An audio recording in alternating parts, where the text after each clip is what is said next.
Olá, irmãos da área de membros do canal Palavras em Chamas. Nosso quinto tema a respeito das doutrinas da graça se chama expiação limitada. E olha como eu falei a respeito da expiação limitada em 2020. Eu acho que eu nunca falei tanto a respeito da expiação limitada. Já falei em lives, já escrevi, eu já fiz vídeos. Vamos fazer mais uma vez.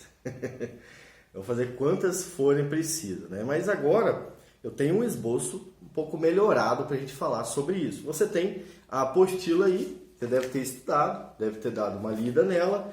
E se você não tem, vai no primeiro vídeo, né? Porque a gente tem novos membros agora, né? Sejam bem-vindos à área de membros aqui no Palavras em Chamas. Bom, eu tinha gravado sobre a expiação limitada, mas eu fiz muito rápido. Eu acho que fazer muito rápido não é o ideal, é bom fazer um pouco mais devagar. É bom ler com mais calma para entender o que é isso aqui, dar uma respirada, sabe? Então, se você é novo no canal, vai lá no primeiro vídeo, né? Se você não viu, não sabe do que eu estou falando, vai no primeiro vídeo a respeito das doutrinas da graça. Tem uma marcação sobre isso, vai aparecer em algum lugar. E veja o primeiro vídeo a respeito disso, e lá tem a apostila para você baixar.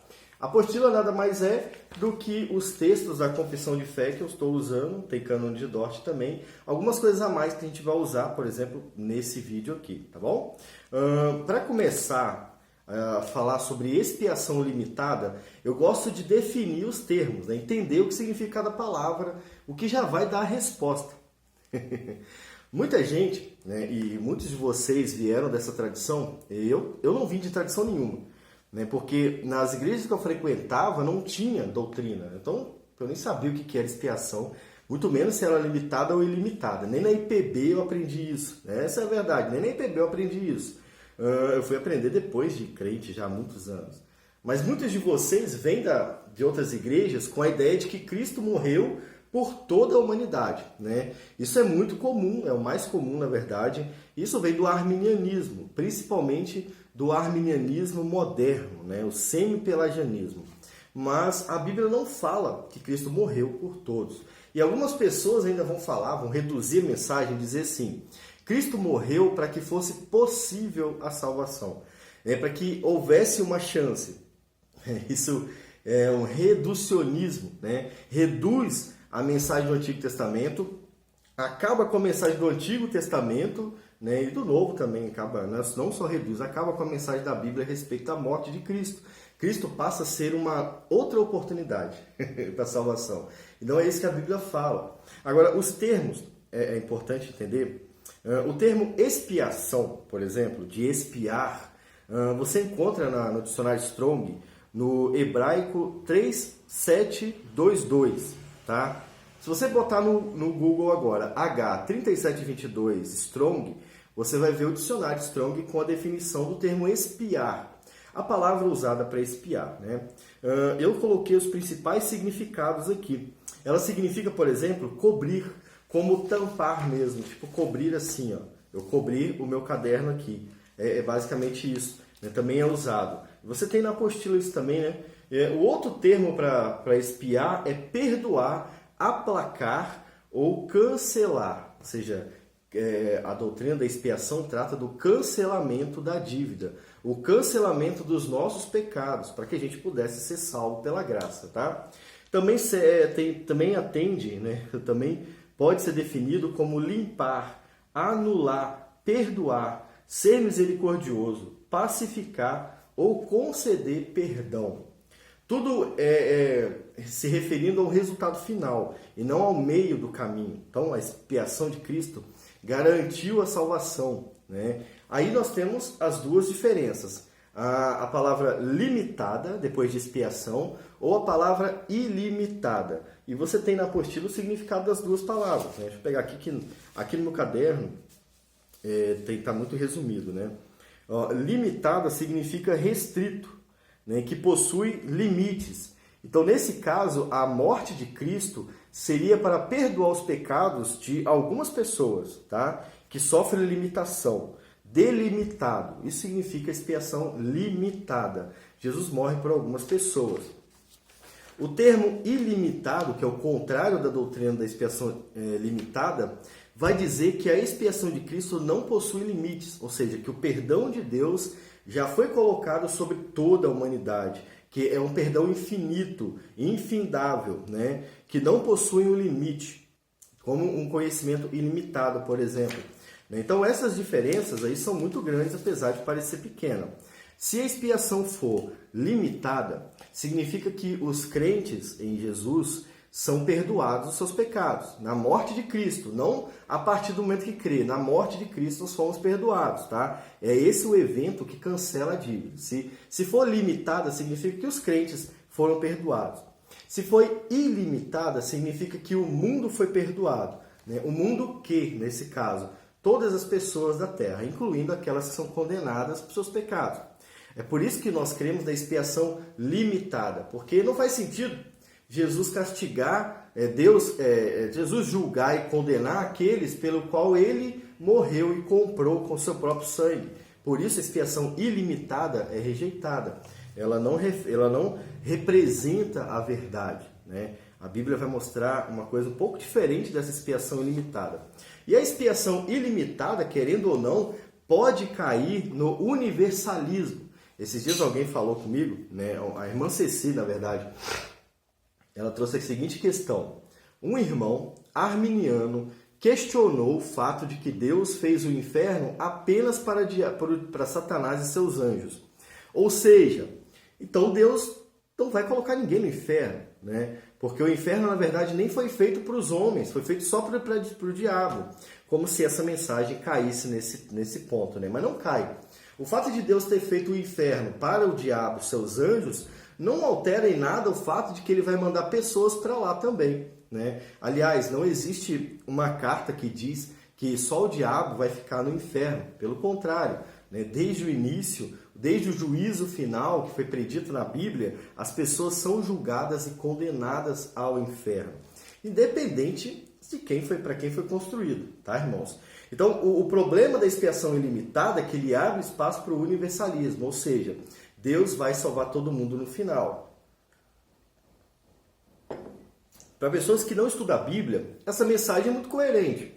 Mas para quem lê a Bíblia constantemente, essa mensagem não cola por nada, porque a Bíblia é totalmente contrária ao universalismo, tá bom, irmãos? Bom, aí nós temos aqui na apostila o cânone de Dort, né? Por que eu trouxe o cânone de Dort? Para a gente entender o porquê que teve, por que houve a necessidade de uma expiação. Olha o cachorrinho lá, tia. Por que expiar os pecados, né? O cânone de Dort, no primeiro ponto do capítulo 2, vai explicar isso pra gente. Ele diz o seguinte, ó: Deus é não só supremamente misericordioso, ou seja, ele pode perdoar todas as coisas, Deus é supremamente misericordioso, mas também supremamente justo. Ou seja, Deus é justiça. Se ele é justiça, ele tem todo o direito de exigir aquilo que ele quer. E como ele é justo, ele exige que todos os homens obedeçam a ele. E nós somos julgados justamente por não obedecer a Cristo. Já percebeu que o mundo é sempre condenado pela desobediência? Então, essa condenação é justa, porque Deus é soberano. Deus, ele é o controlador de todas as nações. Então, se ele fala que você tem que amar o próximo e você não ama porque não quer, você está sendo condenado porque desobedece à vontade de Deus. E nisso você percebe a justiça de Deus. Tá? Aí o texto continua. E como ele se revelou em sua palavra, sua justiça exige que os nossos pecados, cometidos contra a sua infinita majestade, sejam punidos nesta vida e na vida futura. Né? Como assim na vida futura? Achei que Jesus tinha perdoado os pecados. Calma. Todos caíram e precisam da glória de Deus. Até os eleitos precisam dessa justiça de Deus. Por isso Jesus veio pagar pelos nossos pecados. O ser humano não consegue pagar pelo seu pecado. Se não fosse Jesus vir e morrer pelos nossos pecados, obedecer todas as leis e morrer pelos nossos pecados, todos seriam condenados ao inferno. Mas Cristo veio fazer justamente isso.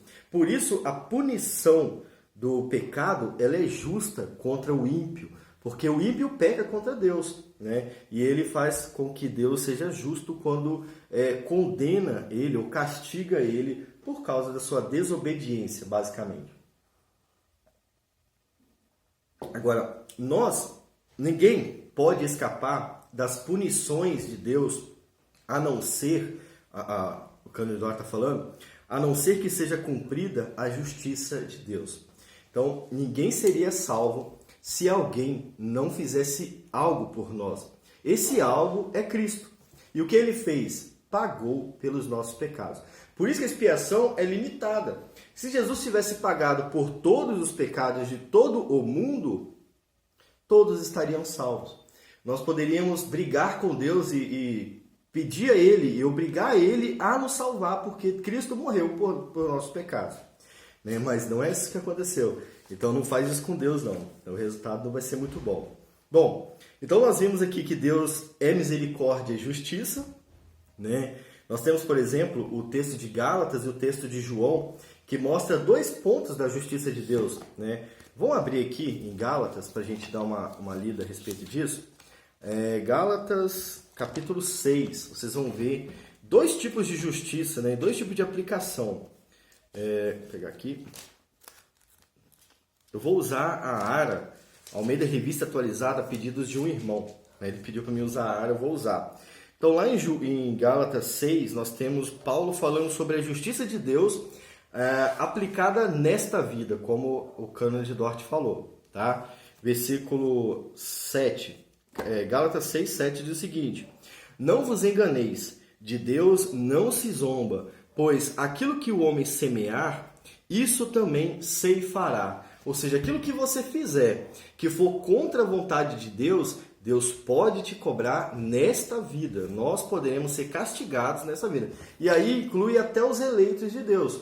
Se nós vivermos uma vida de pecado, mesmo tendo conhecido o Evangelho, uma hora ou outra Deus pode nos julgar e Ele pode nos castigar. É claro, Ele não vai nos condenar ao inferno porque no final Ele já decidiu nos salvar. Mas não significa que vamos poder viver do oba-oba. Não, nada disso. A justiça de Deus é aplicado nesta vida também, sobre ímpios e sobre crentes. Tá? Os ímpios sofrem muito mais porque quanto mais eles são castigados, mais eles odeiam a Deus. Isso não convence Deus como muitos acham que convence. Essa é a justiça desta vida, né? E aí nós temos a justiça da vida futura, a justiça eterna de Deus. Para isso, abre a Bíblia de vocês em João 3, versículo 19 e 20. Olha o que acontece agora com esse julgamento de Deus, vindo de Jesus. E o julgamento é este, que a luz veio ao mundo e os homens amaram mais as trevas do que a luz, porque as suas obras eram más. Aqui nós temos uma vida inteira amando as trevas. Essas pessoas, no final, serão condenadas. Pois todo aquele que pratica o mal aborrece a luz e não se chega à luz, a fim de não serem arguidas as suas obras. Aí o versículo 18, que eu deveria ter lido, mas eu não li, vai definir tudo. Quem crê em Jesus, quem nele crê, não é julgado. Nós não somos julgados porque somos crentes em Jesus. O que não crê já está julgado, porque não crê no nome do unigênito Filho de Deus. Lá no final do capítulo 3, nós temos, deixa eu ver aqui, capítulo 3, no versículo 36, nós temos outra exortação sobre o estado final daqueles que vivem longe de Jesus. Né? Por isso, quem crê no Filho tem a vida eterna nesse caso. O que todavia se mantém rebelde contra o Filho não verá a vida, mas sobre ele permanece a ira de Deus. Esse não verá a vida é um sinal de condenação eterna, é uma coisa que nunca vai acontecer, ver a vida, nunca vai acontecer. Então, 2 tipos de julgamentos, né? E isso mostra, principalmente, que Deus é muito mais sério do que muita gente acha. Então, nós temos aí a necessidade de alguém pagar pelos nossos pecados, senão todos cairiam em um desses 2 problemas. Né? Uma justiça momentânea e também uma justiça eterna. Outro problema que a gente vê é que os nossos pecados atraem a ira de Deus. E nesse caso, Jesus entra com a expiação e com a sua intercessão contra os nossos pecados. Né? Tanto o Espírito nos convencendo, quanto fazendo com que Deus nos perdoa, intercedendo a Deus ou nos perdoando, né?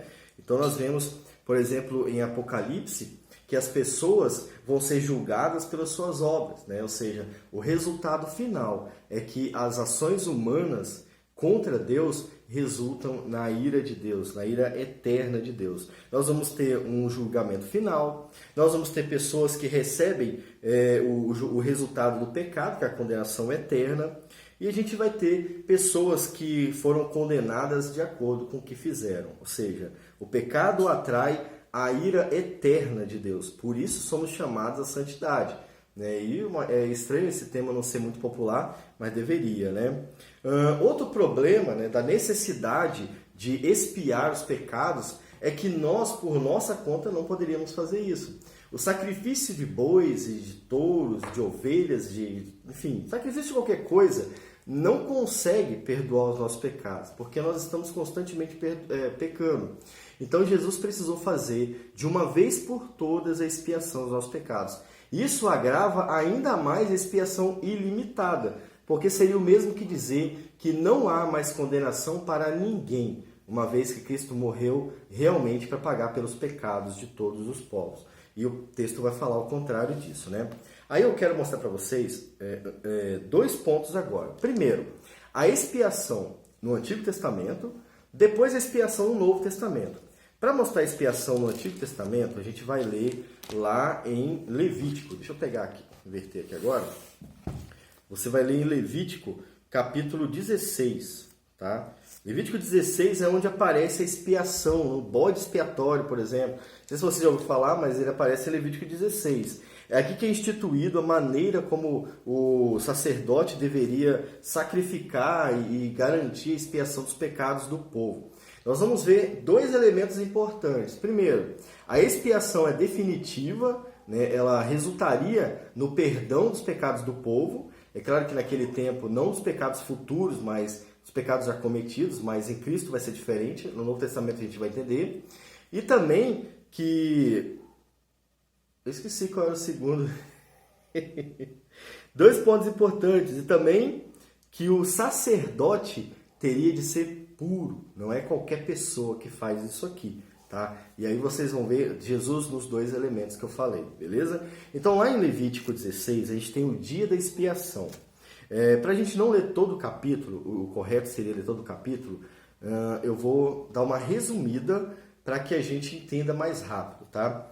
Aqui é a lei a respeito do sacrifício. Então, Deus está mandando o sacerdote se purificar e pagar e purificar o povo através do sacrifício. Então, o sacerdote às vezes faz sacrifício para si, pelo templo e também pelo povo. Tá? Nós vamos ler especificamente as partes que falam do povo para a gente entender como era a expiação e o que o texto dizia a respeito da expiação do povo, do pecado do povo, beleza? Então vamos lá.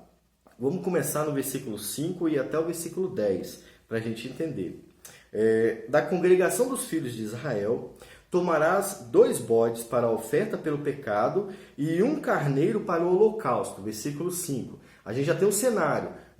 O sacerdote teria que pegar 2 bodes e 1 carneiro. 2 bodes seriam para receber o pecado do povo, pela oferta do pecado, e 1 carneiro para o holocausto, que também seria para o pecado do povo, tá? Pelo pecado do povo. Versículo 6. Arão trará o novilho da sua oferta pelo pecado e fará expiação por si e pela sua casa. Então, antes de começar, Arão faz um sacrifício para que Deus perdoe ele. Então, veja o nível da santidade. Né? Antes de começar, é como se fosse orar pelo perdão dos seus pecados, né? Isso no Antigo Testamento, claro, eu tivesse que antes ser puro para isso. Né? Eu não poderia ser impuro, estar impuro e pedir a Deus para perdoar os seus pecados. Isso seria errado diante de Deus. Então, no versículo 6, nós temos a purificação do próprio sacerdote. Achei que estava aberta a minha portinha. Versículo 7. Também tomará ambos os bodes e os porá perante o Senhor, à porta da tenda da congregação. Ele vai pegar os 2 bodes que ele pegou e vai colocar na frente da tenda da congregação. Lançará sorte sobre os 2 bodes, uma para o Senhor e outra para o bode emissário. Então nós temos agora uma definição dos 2 bodes. Lembra que nós temos 2 bodes e um carneiro. Aqui a gente só está vendo os 2 bodes. Lançar sorte é escolher um bode para Deus e um bode para virar o bode emissário. É isso, né? E esse lançar sorte, às vezes, era com umas pedrinhas, né? Mas, de alguma maneira, eles escolhiam. E, no fundo, essa escolha refletia a vontade de Deus, porque não existe sorte. O fato de sorte é que não é o homem que escolhe, é alguém que escolhe. Né? Aí muita gente vai falar que foi o acaso. Né? Aí a gente vê aqui que, na verdade, não existe acaso. A sorte aqui é Deus escolhendo também. E aí, enfim... Um bode é colocado para sacrifício, né, para o Senhor, e o outro para ser o bode expiatório, ou bode emissário aqui na Ara. Tá? Versículo 9. Arão fará chegar o bode sobre o qual cair a sorte para o Senhor, e oferecerá por oferta pelo pecado. Então, uma oferta, o bode que foi escolhido para Deus, ele é primeiro sacrificado pelo pecado do povo. Tá? É o primeiro sacrifício, é o segundo sacrifício que já tem. O primeiro foi para a purificação do sacerdote, o segundo pelo povo, tá bom? Versículo, e veja que já é uma oferta pelo pecado, tá? Já desde o início aqui. Versículo 10. Mas o bode sobre mas o bode sobre o que cair, a sorte para o bode emissário, será apresentado vivo perante o Senhor para fazer expiação, termo expiação, por meio dele e enviá-lo ao deserto como bode emissário. Então, o segundo bode, ele iria ser enviado para o deserto com o pecado do povo. A gente vai ver como isso vai acontecer daqui para frente. Aí depois ele vai descrever o sacrifício pelo sumo sacerdote, e aí ele vem pelo povo lá no versículo 15. No versículo 15, ó, depois de se purificar, depois de estar limpo, imolará o bode de oferta pelo pecado. Vai matar o bode, o primeiro bode, tá? Que será para o povo, e trará o seu sangue para dentro do véu, e fará com o seu sangue como fez com o sangue do novilho. Que novilho? O novilho que ele sacrificou para purificar os seus pecados, tá? E aí, desse bode, ele vai aspergir o sangue no propiciatório e também diante dele. Esse foi o primeiro sacrifício para perdoar o pecado do povo, tá, irmãos? E aí, não acaba por aí, continua, né? Vai continuar no versículo 20, ó. Havendo, pois, acabado de fazer a expiação pelo santuário, por que pelo santuário? Aqui no versículo 16, ele está fazendo agora um sacrifício pelo santuário, tá? No versículo 15, foi pelo pecado, né?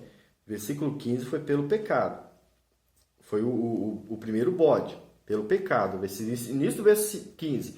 Depois ele faz uma outra oferenda pelo santuário. Depois ele volta a atenção para o bode emissário. Versículo 20. Havendo, pois, acabado de fazer expiação pelo santuário, pela tenda da congregação e pelo altar, que é o que ele fez do versículo 16 até o 19, então fará chegar o bode vivo. Eram 2 bodes. Já sacrificou alguns animais aqui, mas é assim que funcionava, tá?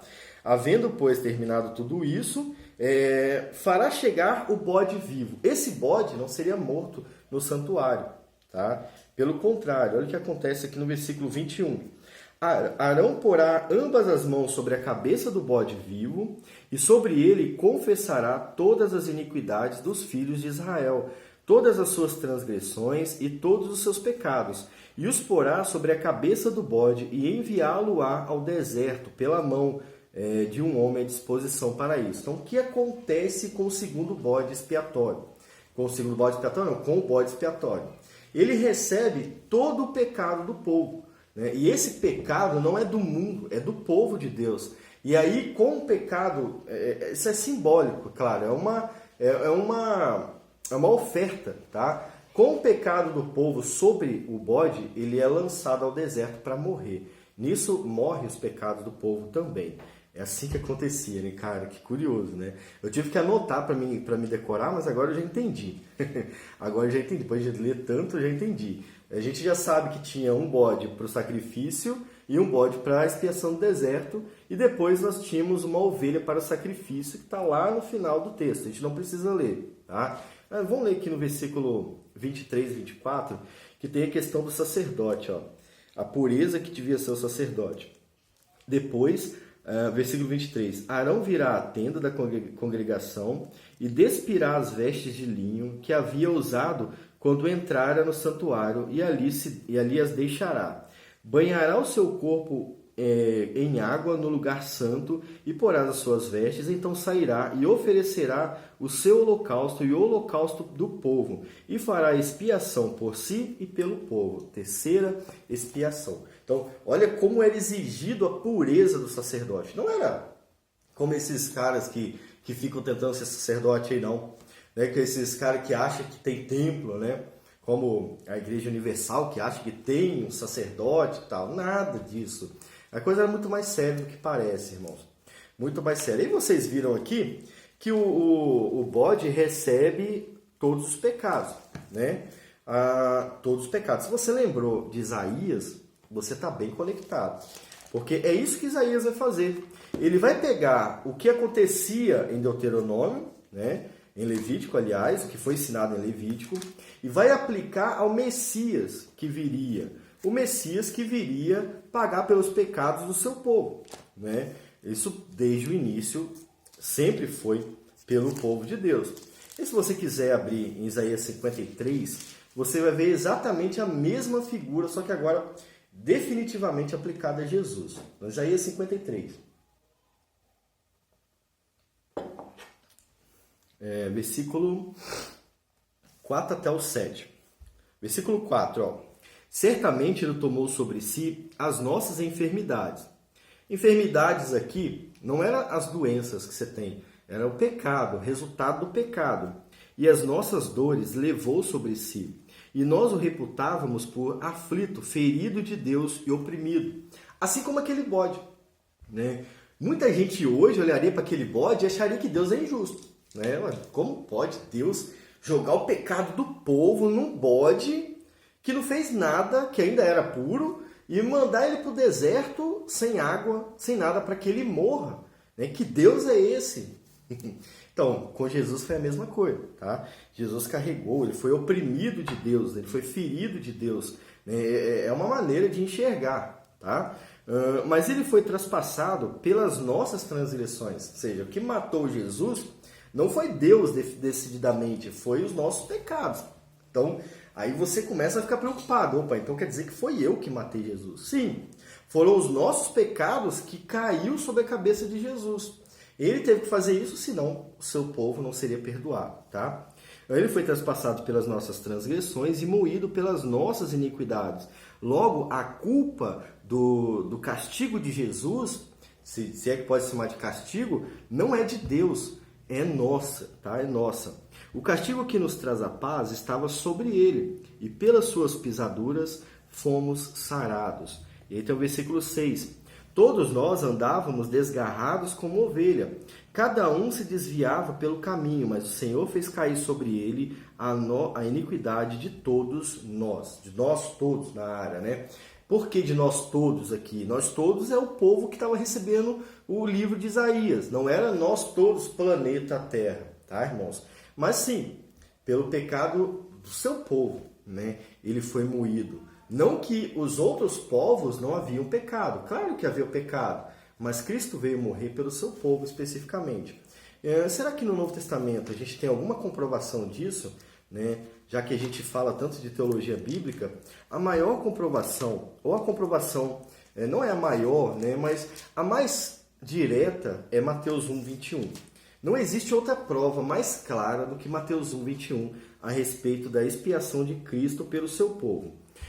Em Mateus 1, 21, pode abrir aí, depois a gente vai ler mais no Novo Testamento, mas em Mateus 1, 21, nós temos o anjo falando com José. O anjo está explicando o que aconteceu com Maria, né?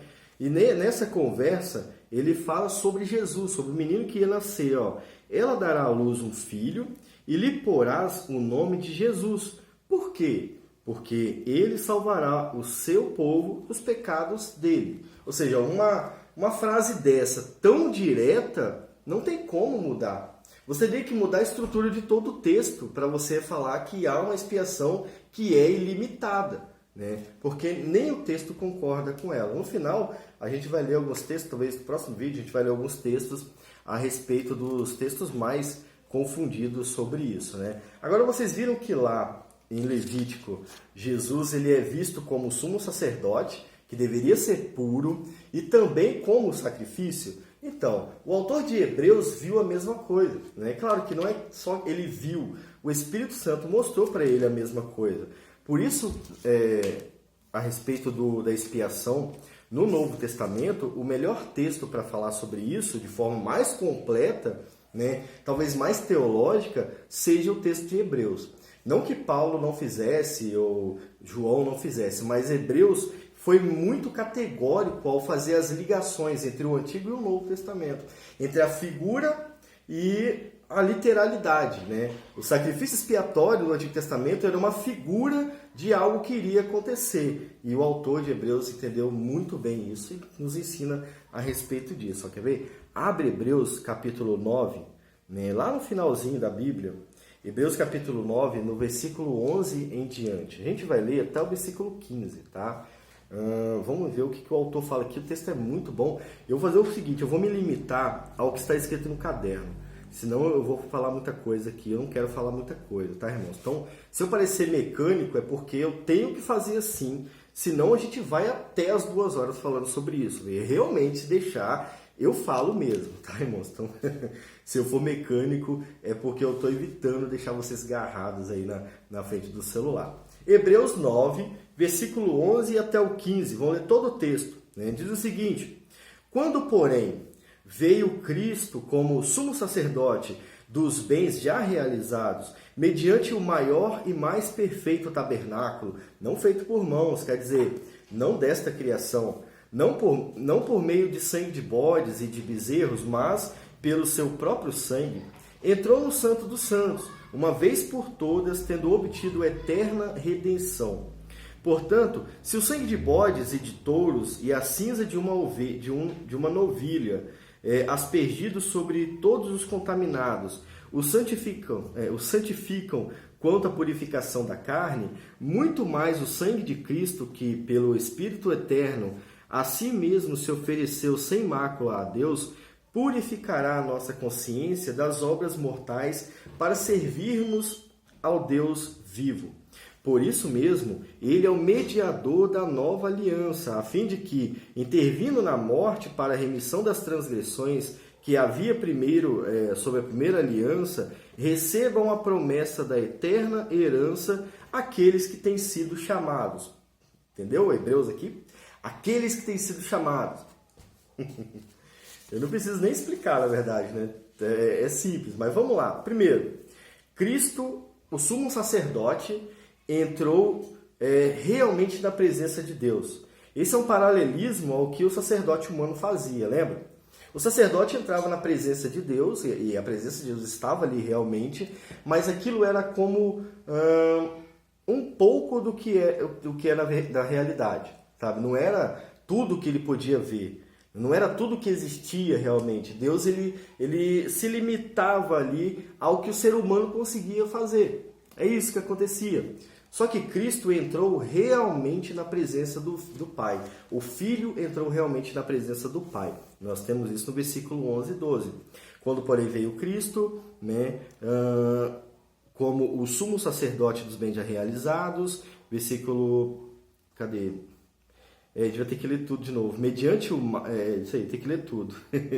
Sumo sacerdote dos bens realizados, mediante o maior e mais perfeito tabernáculo, não feito por mãos, quer dizer, não desta criação, não por meio de sangue de bodes e bezerro, mas pelo próprio sangue, entrou no Santos dos Santos uma vez por todas. Esse Santos dos Santos não é um templo comum, é a presença do próprio Deus, tá?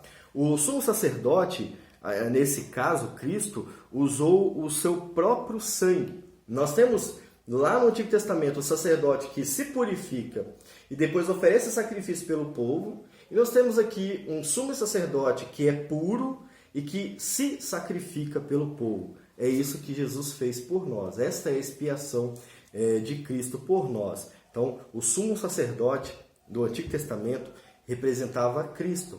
E a oferta do Antigo Testamento também representava Cristo. E essa expiação foi feita de uma vez só, por todas, como a gente tem no próprio texto. Tá?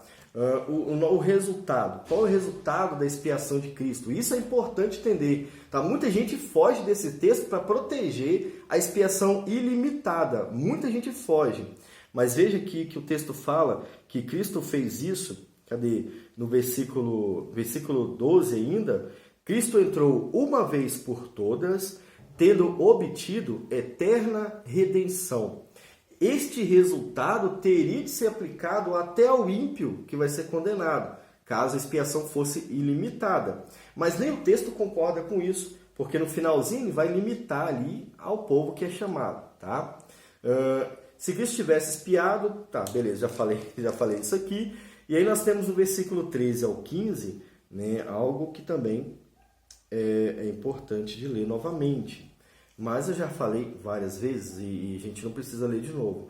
Cristo mediador na nova aliança, nós somos aliancistas, lembra? Somos aliancistas, cremos na aliança feita com Abraão, que é perpétua, e Cristo é o cabeça dessa aliança.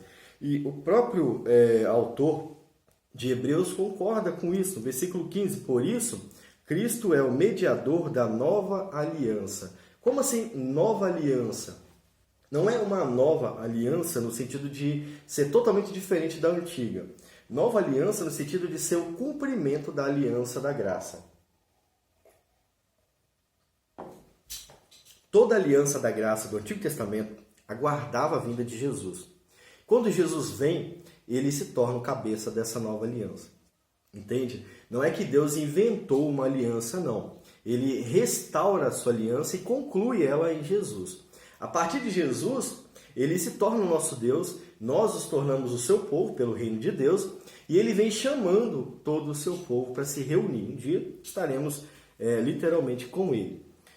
E na última parte do versículo 15, nós temos a limitação dessa expiação. Né?